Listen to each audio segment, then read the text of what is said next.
Assalamualaikum sahabat. Saya masak bihun.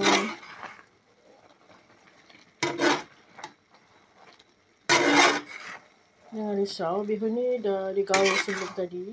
So sikit-sikit je lah untuk keringkan dia.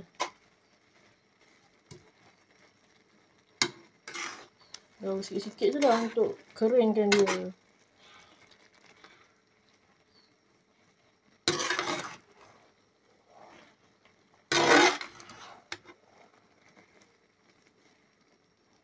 Tomato ni saya masuk awal ke apa? Saya saja kerat hiris besar-besar.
Saya suka kalau dia agak gelap-gelap sikit. Bila pudar tu rasa macam tak semangat lah makan. Kalau saya macam tu lah. Lain orang lain cita rasanya.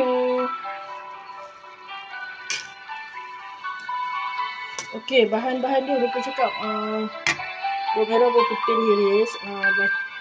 Sudah semestinya belacan lah. Lepas tu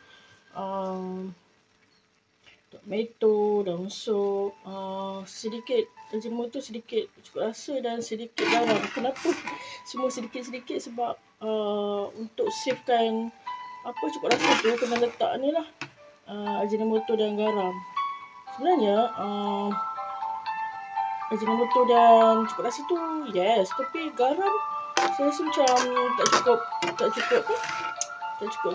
cukup rasa masin kan. Jadi saya taklah garam. Sebab dia akan makan banyak ni cukup rasa. Kalau you all banyak stok cukup rasa tak apa. Letak semua cukup rasa. Dia untuk save kan jual dia. Dia macam tu lah. Dia ni tanpa sos saya kurang. Cili bawang pun tak ada. So cili hidup pun tak ada. Jadi tak pedas lah. Anak-anak suka lah ni. Dan mak budak tak berapa suka lah tak pedas. Terutama saya lah, saya mesti nak pedas sikit. Saya tak kuat sangat makan pedas, tapi saya mesti nak pedas sikit.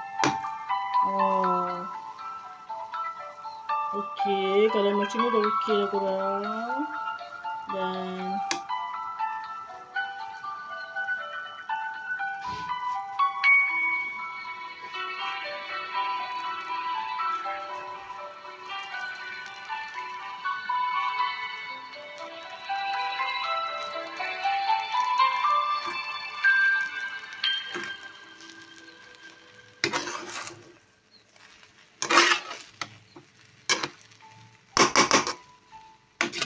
sebenarnya saya tak patahkan dia, tapi dia sendiri kan. So apa nak buat kan. Kalau ada orang anggap saya patahkan bihun, terpulang lah kan. Saya tak patah pun.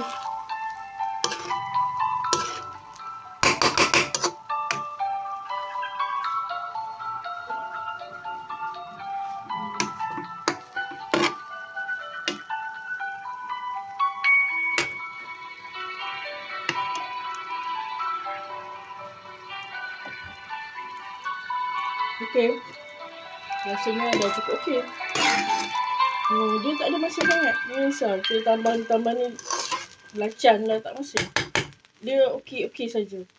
Tanpa saya letak gula ya. Tapi saya guna kecap medium. Maybe kecap tu manis ke apa tak tahulah kan. Tapi dia pekat lah kan. Dan sebab makan semua saya nak tutup api dah. Makan dengan telur mata. Suami saya heran saya gulung telur. Saya cakap tak boleh ke? Saya kata. Okey korang, cepat makan.